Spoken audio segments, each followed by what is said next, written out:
नमस्कार, आदाब, सत श्री अकाल, जय भीम, जोहार। मेरा नाम है कन्हैया कुमार और आज हम फिर हाजिर हैं बहुजन समाज की सबसे बड़ी खबरें लेकर के। और सबसे बड़ी खबरें ये है कि आप देख रहे हैं कि बहन कुमारी मायावती जी चारों राज्य में ताबड़तोड़ रैलियां कर रही हैं। तो आपको समझना ये पड़ेगा, एक एक मुद्दे को समझना पड़ेगा कि जो बहन कुमारी मायावती जी हैं किस चीज़ को मुद्दा लेकर के आप लोगों को और जनता के बीच में जाते हो। जिस प्रकार से वो कांग्रेस व बीजेपी को घेरने का काम करती हैं, क्या वो सच है या गलत है, एक एक फैक्ट के बारे में हम आप लोगों के बीच में बताएंगे और विद प्रूफ आप लोगों के पास ये बताएंगे कि आखिरकार वास्तविक रूप से इतिहास में इन पार्टियों ने SC/ST OBC समाज के लोगों के साथ वास्तविकता से गलत किया है या नहीं किया है। तो हम एक एक चीज़ का आप लोगों को विश्लेषण करेंगे। इससे पहले मेरी आपसे निवेदन है कि अभी तक हमारे चैनल को सब्सक्राइब नहीं किया है तो चैनल को सब्सक्राइब कर लीजिए, साथ में बेल आइकन को प्रेस कर लीजिए। तो जो सबसे पहला मुद्दा बहन कुमारी मायावती जी ने, जैसे कल की रैलियों में आपने देखा होगा कि पथरिया में जो रामबाई परिहार हैं, जो दबंग विधायक के नाम से जानी जाती है,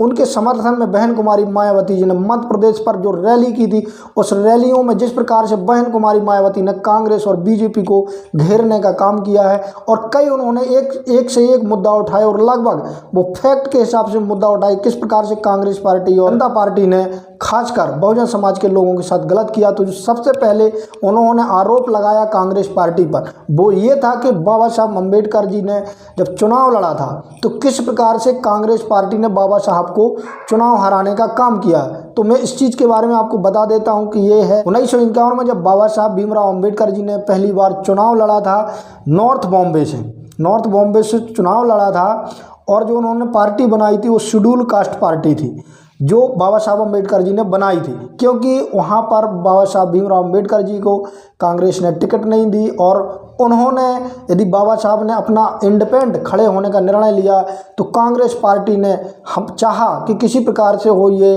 संसद में ना आ पाए, इसलिए उन्होंने उनके खिलाफ एक कैंडिडेट उतारा और ऐसे कैंडिडेट को उतारा जो बाबा साहब भीमराव अम्बेडकर के पिए रह चुके थे। तो ये है 1951 में उन्होंने किया था कांग्रेस पार्टी ने, जो बार बार बहन कुमारी मायावती जी इस चीज़ के बारे में जिक्र करती हैं कि कांग्रेस पार्टी ने किस प्रकार से हमारे लोगों के साथ छलावा किया और हमारे लोगों को धोखा देने का काम किया। 1951-52 में वो हार चुके थे। जो बाबा साहब अम्बेडकर जी को जो वोट मिले थे वो 1,14,000 के समथिंग थे और जो कांग्रेस पार्टी को जो वोट मिले थे 1,38,000 के समथिंग थे। तो वहाँ बाबा साहब भीमराव अम्बेडकर को कांग्रेस पार्टी की वजह से हार का सामना करना पड़ा। इसलिए बहन कुमारी मायावती जी हर रैलियों में जिस प्रकार से कांग्रेस पार्टी ने SC/ST OBC के लोगों के साथ जो गलत किया है उस चीज़ के बारे में वो लोगों को जागरूक करती हैं, बताती हैं। तो इसलिए मैं आपको एक फैक्ट बताता हूँ। इसके अलावा जिस प्रकार से वो दूसरी बात का जिक्र करती हैं कि जो पूना पैक्ट समझौता हुआ था, आप लोगों को पता होगा कि बाबा साहब भीमराव अम्बेडकर जी ने 1932 में एक पृथक निर्वाचन क्षेत्र की मांग की थी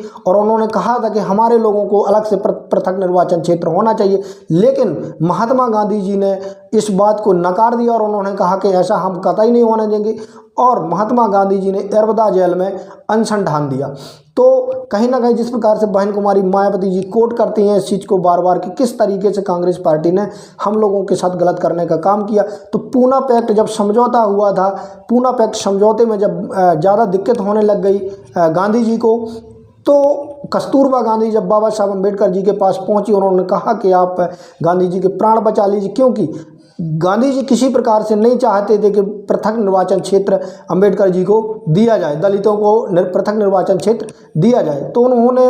1932 में जो पूना पैक्ट समझौता हुआ था वो इसी को लेकर के हुआ था और कहीं ना कहीं बाबा साहब भीमराव अम्बेडकर को जनता के सामने झुकना पड़ा और उन्होंने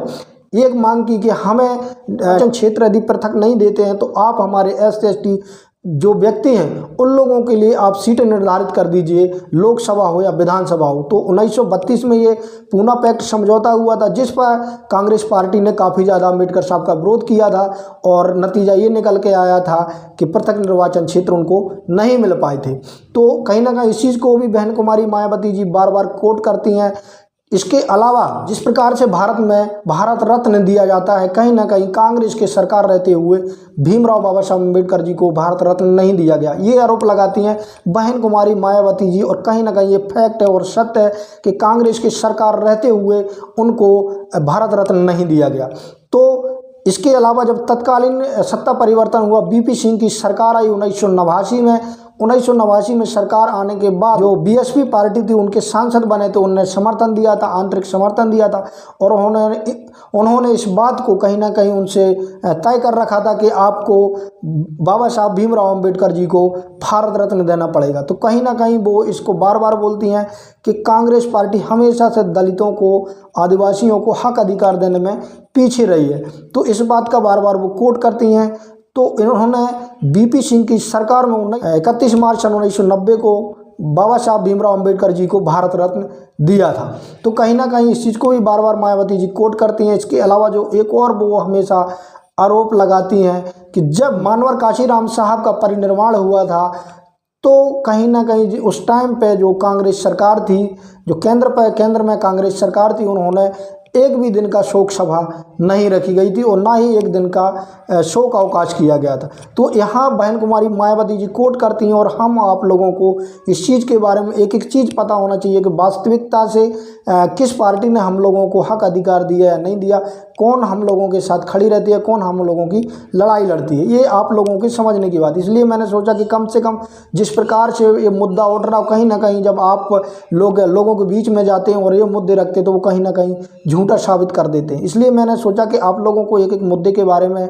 समझाऊं और बताऊं कि आखिरकार जो बहुजन समाज है कहीं ना कहीं कांग्रेस पार्टी से क्यों दूर होता जा रहा है। और बहन कुमारी मायावती जी बार बार इन चीज़ों को कोट क्यों करती, क्योंकि बहन कुमारी मायावती जी वास्तविकता से देखा जाए तो दलितों की सबसे ज़्यादा लड़ाई लड़ने वाली यदि कोई बहुजन पार्टी है तो बहन कुमारी मायावती जी हैं। आपने देखा होगा कि कुछ समय पहले उन्होंने राज्यसभा से इस्तीफा दे दिया था, तो बेमुला का मामला हुआ था तो कहीं ना कहीं उनको अपनी बात नहीं रखने का मौका मिल पा रहा था, तो उन्होंने राज्यसभा से इस्तीफा दे दिया था। उन्होंने ये कहते हुए इस्तीफा दे दिया था कि जब मुझे अपने समाज के लोगों की आवाज़ उठाने का मौका नहीं मिलेगा तो ऐसे राज्यसभा में रहना मेरा कोई उचित नहीं है, और उन्होंने यह कहते हुए और इस्तीफा दे दिया है। तो ये बहुत बड़ी बात है और ये आप लोगों को सोचना होगा कि आखिर हम लोगों का सबसे ज़्यादा भला कौन करता है। तो मैं BM News 90 की आपसे गुजारिश है कि अभी तक हमारे चैनल को सब्सक्राइब नहीं किया तो चैनल को सब्सक्राइब कर लें, साथ में बेल आइकन को प्रेस कर लें, कमेंट के माध्यम से अपनी प्रतिक्रिया जरूर दें। धन्यवाद।